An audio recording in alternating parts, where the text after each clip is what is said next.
Olá a todos, eu sou Claudinei Santos, editor do portal Saúde Digital News. Hoje, em nosso podcast Saúde Digitalks, nós estamos aqui com o Nelson Sampaio, da Amplify AI. Nelson, obrigado pela sua participação no nosso podcast. Obrigado, Claudinei, eu é que agradeço e é um prazer estarmos aqui hoje para falar da Amplify AI. Amplify. Você poderia, para a gente começar a explicar um pouquinho o que é a Amplify AI para a nossa audiência? Claro, Amplify AI, primeiro porque é uma empresa que vem dos Estados Unidos e é, enfim, é um grupo multicultural de pessoas que estão nos Estados Unidos, estão na Europa e estão no Brasil. E a Amplify AI, ela primeiro foi criada como um produto, partiu de uma necessidade concreta. Um dos fundadores, ele tinha a necessidade de apoiar uma cirurgia de transplante mamário para a própria mãe, e é um procedimento que, enfim, parece padrão, mas que do ponto de vista vascular é complexo, ou seja, é necessário mapear com muita precisão a vascularização da área que vai ser retalhada e depois vai-se fazer incisão para colocar no peito. E então ele percebeu que havia uma dificuldade, é que existiam as imagens, existiam os relatórios, mas todo o processo de decisão entre o que fazer de um lado e depois aplicar dentro da sala cirúrgica estava basicamente em 2D, era tudo com base na reconstrução mental que ele fazia. Então foi daí que dessa frustração ou dessa necessidade concreta de ajudar a uma melhor cirurgia que nasceu a ideia de melhorar a visualização. E este foi o ponto de partida inicial. Perfeito. Bom, vocês criaram aqui o conceito que chama Procedure Planning Intelligence, PPI, né? E qual que é a principal transformações que esse conceito propõe? Sim, nós avançando no desenvolvimento do produto, a Amplifier acabou por deixar de ser apenas para dar uma visualização mais interessante, mais anatómica, mais 3D, não é? O cirurgião, o clínico que faz procedimentos, ele pensa anatomia, ele precisa de ver o 3D, mas a ferramenta evoluiu para ter outro tipo de funcionalidades que na verdade estão a cobrir todo o fluxo que vai desde a parte do diagnóstico até ao momento em que é feito e executado o procedimento. E o que nós verificámos é que não existia uma categoria definida, nós éramos os únicos que estávamos a fazer dessa forma, a criar esse sistema, a criar uma plataforma que não é o PACS, que não é viewer de imagem, não é simulação cirúrgica, não é treinamento, e então nós percebemos que era necessário enquadrar, quando falávamos com os clientes, com os médicos, era preciso enquadrar qual é que seria essa categoria com muita clareza. E daí nasceu o conceito de Procedure Planning Intelligence, ou planejamento de procedimentos com inteligência, precisamente porque é uma plataforma que cobre de ponta a ponta esse fluxo pré-operatório. E de que forma essa plataforma Amplify AI utiliza a inteligência artificial para transformar os exames de imagem em inteligência clínica acionável? Sim, a plataforma ela tem, digamos, algumas etapas fundamentais. A primeira etapa é a aquisição do DICOM, e pegar no DICOM é as imagens que normalmente vêm dos exames, e estamos a falar das tomografias principalmente, portanto nós estamos muito focados em procedimentos que utilizam tomografia, e basicamente é pegar nessas imagens e aplicar inteligência artificial para fazer uma primeira segmentação, e essa segmentação, ela identifica os vasos, os órgãos, as estruturas anatómicas relevantes e reconstrói um modelo 3D que é específico daquele paciente, ou seja, não é uma anatomia média, não é um atlas, é a anatomia exata daquele caso em visualização 3D. Depois existe uma etapa seguinte de inteligência, que nós chamamos de inteligência anatómica, em que a inteligência artificial, ela faz determinadas funcionalidades de forma automática, como por exemplo fazer medidas clinicamente relevantes, em que vai tirar diâmetros, angulações, distâncias, comprimentos, enfim, todas as medidas que o cirurgião usa para decidir. E isso é um trabalho que muitas vezes no planejamento é obrigatório ter essas medidas, ou pelo menos as principais, e que é feito de forma totalmente manual, ou seja, passa a haver uma automatização com recurso à inteligência artificial para ter mais consistência e mais velocidade na forma como é feita as medições e toda essa inteligência anatómica. Depois existe uma outra etapa. Sim, Claudinei. Quero falar, ele cria uma espécie de um gêmeo digital dessa anatomia que é tirado com esses modelos 3D fotorrealista, né? Sim, podemos chamar um gêmeo digital. Eu acho que os nossos algoritmos não fazem apenas um gêmeo digital, até porque na própria segmentação é possível depois nós escolhermos elementos que queremos mostrar ou não, mas o princípio é esse. Começa com um gêmeo digital, a gente gosta mais de chamar modelo 3D, específico do paciente, porque realmente há bastantes ferramentas que fazem o gêmeo digital e que podem ajudar nessa área, mas nós temos algoritmos que não só fazem o gêmeo digital, como o colocam de uma forma visualmente interessante e com as opções de seleção que foram geradas durante a segmentação. Portanto, é um gêmeo digital com inteligência já dentro para melhorar a visualização específica para um procedimento. E depois, o que também se pode ser feito é quando se está a estudar esse procedimento, se for um procedimento que necessita de recurso a dispositivo médico, aqui é possível introduzir esse dispositivo na preparação do procedimento e ajudar, enfim, a calibrar, a saber se é a dimensão correta, se existem dentro das várias opções de dispositivo aquele que se aplica melhor à anatomia. Então isto são tudo camadas de informação que nós estamos a disponibilizar para o médico fazer um planejamento muito mais assertivo e muito mais concreto e muito mais focado antes de entrar no operatório. Além disso, existem algumas ferramentas que nós utilizamos, como a colaboração. É possível ter a equipa multidisciplinar a olhar para o mesmo modelo. Estamos a falar de modelos 3D, por exemplo, podem ser visitados em realidade virtual através de avatares, em que toda a gente entra numa sala cirúrgica virtual e discute sobre aquele paciente, mesmo que seja feita à distância. E também existe uma inteligência artificial ligada à produção dos relatórios e da informação médica relevante do planejamento. E isso permite que exista uma certa standardização de qual é que é o output que sai, que é informação relevante, não só para um médico em específico, mas para todo o serviço e para o hospital, de conseguir padronizar para aquele procedimento a forma como o aborda. Então, no caso, o PPI, né, pelo que eu estou entendendo aqui, ele ajuda a reduzir riscos, né, surpresas, vamos dizer, intraoperatórias também, e aumentar a previsibilidade das cirurgias, né? Sim, Claudina, eu gosto de usar uma analogia que é a do Waze, né? O Waze ou o Google Maps, enfim, qualquer que seja o sistema GPS avançado que hoje a gente tem, na verdade, não é que o cirurgião ele não consiga fazer cirurgia. Os cirurgiões, os clínicos, os intervencionistas, hemodinamicistas, eles estão a fazer as cirurgias.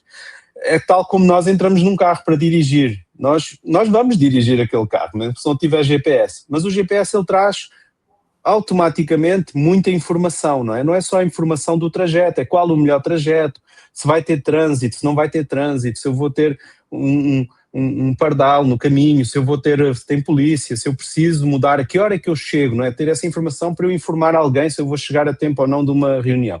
Então a Amplify acaba por funcionar um pouco assim, é todo o Waze que o médico vai utilizar para se preparar para a cirurgia. E isso permite que ele recolha a informação de uma forma completamente diferente, muito mais completa e com alinhamento que tem dificuldade em fazer só com a própria reconstrução mental, não é? Portanto, ele olhar para as imagens e fazer. E nós, de facto, o ano passado tivemos vários pilotos importantes e recolhemos dados importantes e nós vimos que é muito, para além de ser muito mais completo, é mais rápido o planejamento, mas eu acho que aqui a palavra-chave é confiança, e confiança traduz em segurança para o médico. Porquê? Porque praticamente todos os médicos, temos 90% nos nossos inquéritos, eles confirmaram que a compreensão anatómica é muito, muito melhor, e é isso que o médico quer, é saber, ele quer ver ele quer ver o que é que vai encontrar, não é? Ele já não vai ter essas surpresas. E então, com isso, como ele já está vendo o que é que vai encontrar, ele consegue tomar decisões melhores. Nós tivemos um número interessante, que é 1/3 dos casos, foi alterado o planejamento, por diversos, ou mesmo o procedimento como ia ser feito, ou recursos que iam ser utilizados nesse procedimento, o que eu achei bastante significativo, foi um número que foi bastante surpreendente, e frequentemente, quase em metade dos casos, era manifestado que havia uma redução no tempo de sala, não é? Portanto, uma estimativa de se havia redução durante a cirurgia. E de facto é compreensível, não é? Portanto, se não existem surpresas na cirurgia, há menos decisões para serem feitas que já estão preparadas e já estão planejadas antes do início. Perfeito. Nelson, sempre tem uma questão polêmica, que a tecnologia não substitui a expertise médica, né? Como é que, na sua opinião, se pode equilibrar o uso da inteligência artificial com a tomada de decisão humana, principalmente no ambiente cirúrgico, que é um ambiente de alto risco? Sim, Claudina, eu acho que esta é uma das perguntas mais importantes que nós recebemos. Eu acho que a inteligência artificial está a mudar o mundo e está a mudar a saúde também. E a nossa posição é firme. A inteligência artificial ou pelo menos a inteligência artificial que nós queremos desenvolver, não é para substituir o médico, é para ampliar a sua capacidade de decisão. Há uma frase que eu escutei recentemente, que é: você pode utilizar a inteligência artificial para terceirizar o pensamento ou para terceirizar a sua operação, mas você não pode terceirizar a sua compreensão, não é? E porquê? Porque a inteligência artificial, ela faz aquelas tarefas que são repetitivas, são laboriosas. No nosso caso estamos a falar de segmentar a imagem, reconstruir o modelo 3D, que seria uma tarefa mental ou até mesmo com recurso a vários médicos utilizavam já ferramentas digitais, mas não tinham uma integrada que desse tudo, portanto eles tinham que meio que montar um puzzle digital. E depois temos as medidas, que nós vimos que é algo que é muito diferenciador em relação a outros sistemas que possam existir. Nós fazemos as medidas automáticas, nós vemos que os nossos algoritmos têm uma precisão muito boa, uma acurácia muito boa nessas medições. E nós tiramos esse peso dessas tarefas, que é um peso significativo, porque nós temos procedimentos em que um médico experiente, ele estaria a durar 45 minutos, 1 hora a fazer o planejamento. Se fosse um residente, 2 horas, 2 horas e meia. E aqui ele passa a conseguir fazer o planejamento em poucos minutos, não é?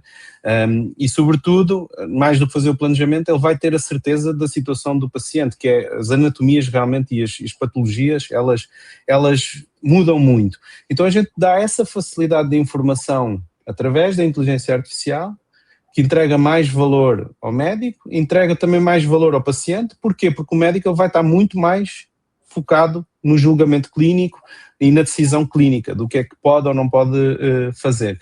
Eu diria que uma outra analogia seria o piloto automático no avião. O piloto automático, tem piloto automático hoje nos aviões mais avançados que ele aterrissa automaticamente e tudo, mas ele não está substituindo o piloto. Não é? Ele apenas está libertando o piloto para se concentrar nas decisões que são importantes. Então eu diria que a nossa plataforma é uma espécie de piloto automático que entrega ao cirurgião a parte automatizável da preparação, para que ele invista o seu tempo onde só ele agrega valor, onde ele vai ter a experiência e vai fazer o diferencial. E quais as especialidades médicas e os tipos de procedimento que podem ser mais impactados inicialmente aí pelo uso do PPI? Então, a nossa tecnologia, em tese, ela pode abordar qualquer procedimento que tenha um DICOM de uma tomografia. Mas nós decidimos concentrar para já as nossas forças, ou concentrar nos módulos onde temos forças, temos médicos que trabalham connosco e onde começamos a trabalhar, que é no cardiovascular, não é? Na cardiologia e no vascular. Então, neste momento, nós temos um módulo que nós chamamos UNICET, que é um módulo universal, e a partir desse módulo fizemos módulos específicos de cardiologia vascular e também específicos de procedimentos, como por exemplo o IVAR, que é a cirurgia endovascular da aorta, ou o LAC, que é a oclusão do apêndice arterial esquerdo. Também temos um módulo que vai ser lançado em breve para o TAVI, que é um procedimento menos invasivo, muito corrente, cada vez mais corrente na medicina, por ser muito bom para o paciente, ter bons resultados, e nós sabemos que as pessoas vivem mais anos e realmente necessitam de ter esse apoio na válvula aórtica. E, enfim, a tecnologia, ela de base, ela já pode funcionar. Por exemplo, um dos casos que nós tivemos, que é no Unicet, que ele não é feito em específico para nenhuma especialidade, inclusive temos ortopedistas que também usam, mas eu acho que um caso que me toca mais pessoalmente é o caso pediátrico, das cardiopatias congénitas, e sobretudo tivemos casos de bebês de poucos meses e tinham malformações significativas no coração, ou outros até tinham malformações de traqueia e esófago, e como todos entendemos, num bebê muito pequenininho, cada milímetro conta, não é? Portanto, tem que ser algo muito bem planejado. E então, esses casos pediátricos foram, assim, talvez me toquem mais emocionalmente, não é? São histórias com quem a gente se percebe e se sensibiliza mais, mas mostrou o potencial, não é, do que o PPI pode fazer, não é, do que o Amplifier como ferramenta e plataforma pode fazer, porque tem realmente nesses casos complexos um fluxo extremamente exigente de decisão, que envolve não só o médico, envolve toda a equipe, todo o time que vai entrar na cirurgia. No caso das crianças envolve uma família, não é, que também tem que tomar decisões junto com o time médico. Então eu acho que, enfim, estamos focados em cardiovascular, mas temos o Unicet, que é a plataforma para as seguintes cirurgias ou especialidades. Nós vamos seguramente avançar, é uma questão de priorização e de recursos, mas já começámos a fazer alguns primeiros passos mais em pesquisa e desenvolvimento na área da oncologia. Por exemplo, outra cirurgia que podemos fazer é o transplante do fígado, do pâncreas, em órgãos mais complexos em que é difícil entender a nível dos tumores e o câncer, como é que se faz a cirurgia, e também tem uma parte vascular extremamente importante quando se faz o transplante. Também sabemos que o mercado que pede bastante este tipo de tecnologia é a ortopedia. E depois temos outras áreas com alguns procedimentos que nos pedem, ginecologia, urologia. Portanto, eu penso que com o tempo nós vamos chegar a esses procedimentos que também ganham muito com o Amplifier. Nelson, qual a sua opinião? Como é que você avalia o uso, né, da realidade virtual, dessa visualização tridimensional na formação e preparação dos profissionais de saúde, né? Como é que você está vendo o impacto do uso dessas tecnologias na formação desses profissionais? Claudinei, a pergunta da formação e treinamento, às vezes até em pós-graduação, nas especialidades dos residentes até, é talvez um dos pedidos mais recorrentes que recebemos. Estamos em contacto com muitas universidades que têm hospitais agregados e que têm os seus programas de residência, mas também universidades que não têm hospital e têm essa dificuldade porque não têm residências para colocar os seus médicos para ganharem, e todos eles estão pedindo. Nós não temos hoje um produto já feito para mercado dedicado à formação, por uma questão apenas de decisão estratégica, não por falta de capacidade técnica. Nós estamos muito concentrados na parte do planejamento dos procedimentos, e é aí que nós queremos avançar primeiro, e é o nosso foco. Então nós não podíamos dispersar os recursos, embora continuemos a falar com as universidades sobre soluções que possam vir, e eu não tenho dúvidas que vamos chegar lá um dia. A realidade virtual ela é muito útil. Aqui eu diria que na parte da formação já existem muitos produtos de realidade virtual, de mesas 3D com ecrãs 3D, a mostrar anatomia, a fazer esse tipo de formação. Portanto, que encaixa muito bem, não tenho dúvidas.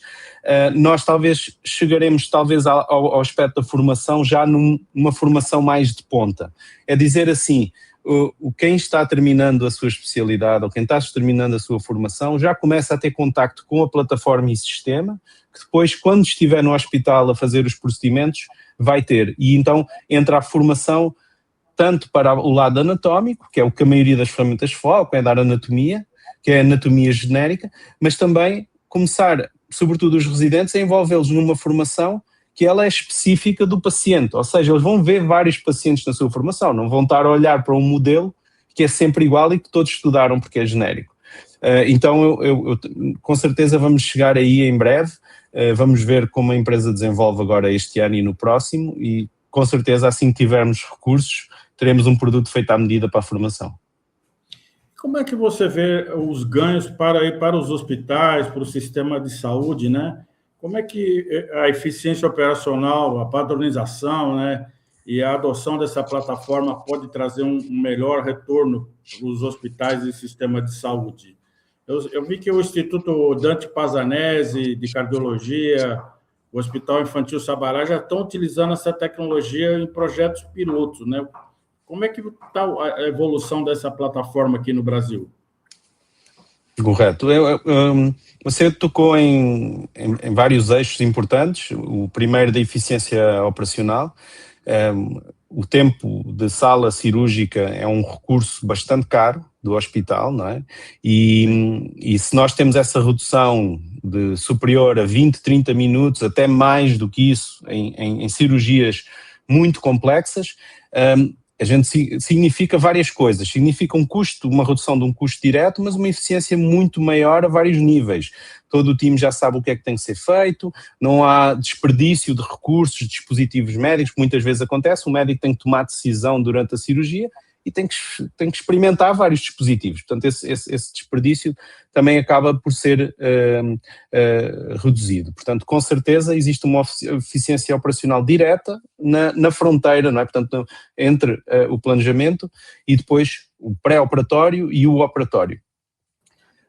Depois existe também uma questão importante, eu acho, que tem muito mais a ver com a forma como se pode expandir o procedimento dentro de um hospital e entre múltiplos cirurgiões que fazem o mesmo tipo de procedimento, que é esta ferramenta vai ajudar a padronizar como se prepara esse procedimento, vai ficar menos dependente de médico ser mais ou menos experiente, não é, para fazer o seu planejamento, e também pode ser utilizado para o médico mais experiente dar informação e dar orientação ao menos experiente.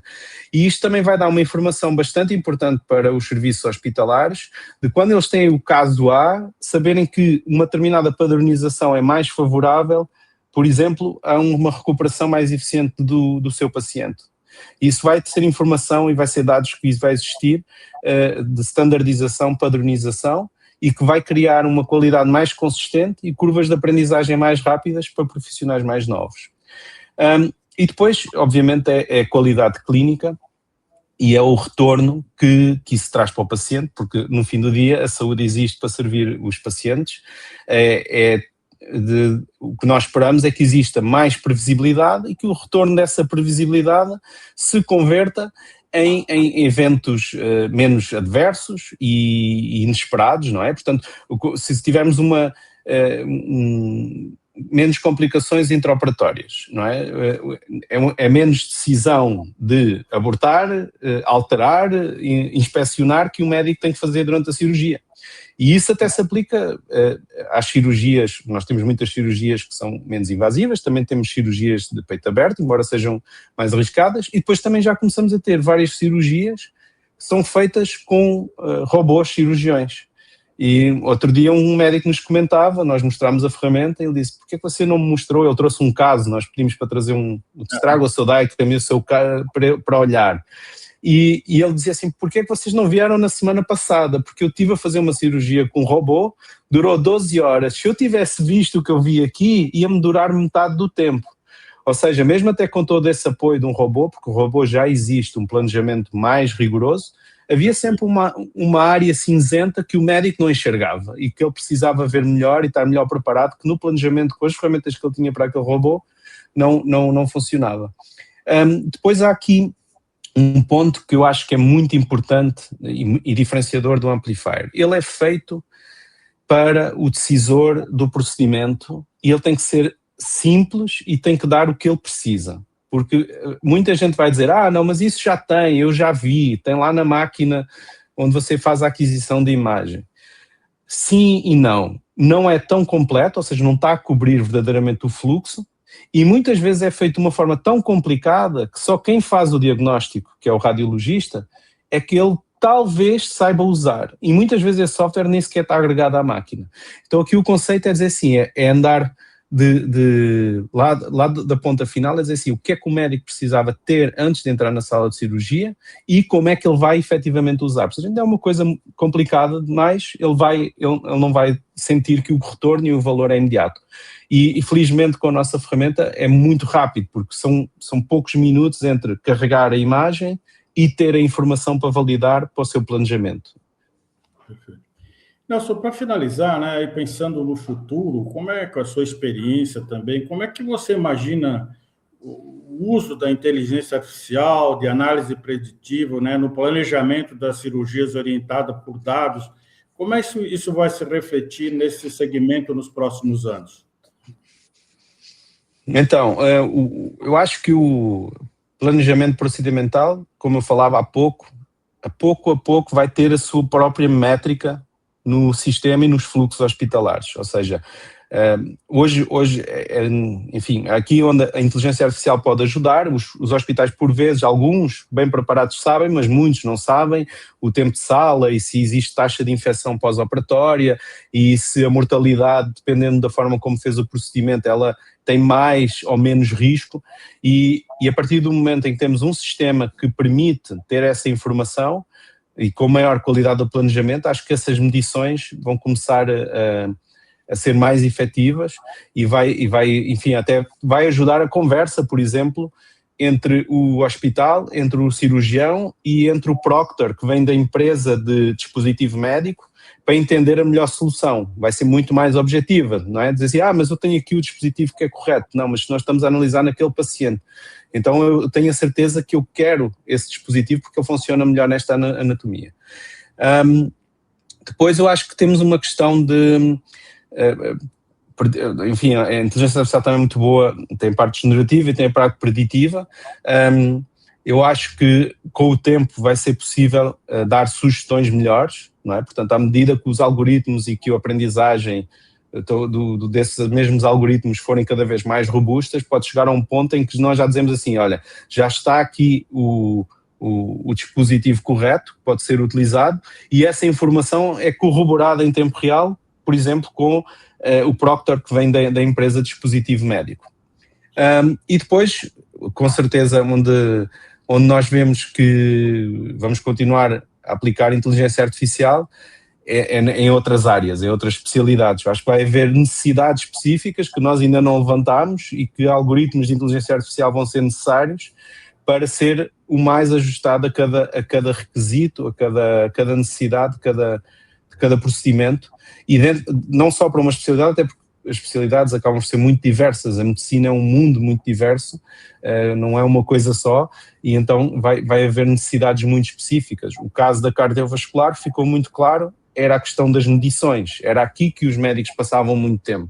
Então nós dissemos, vamos criar algoritmos que aprendem a fazer medições automáticas. Então vai haver com certeza outras necessidades que vão aparecer com outros procedimentos complexos que a gente faça. Mas no entanto, volto a repetir, eu acho que nada disto substitui o cirurgião, tudo isto serve o cirurgião a fazer o seu trabalho melhor e de forma mais focada. Perfeito. Bom, entrevistamos o Nelson Sampaio, que é vice-presidente global de Business Development da Amplifier AI.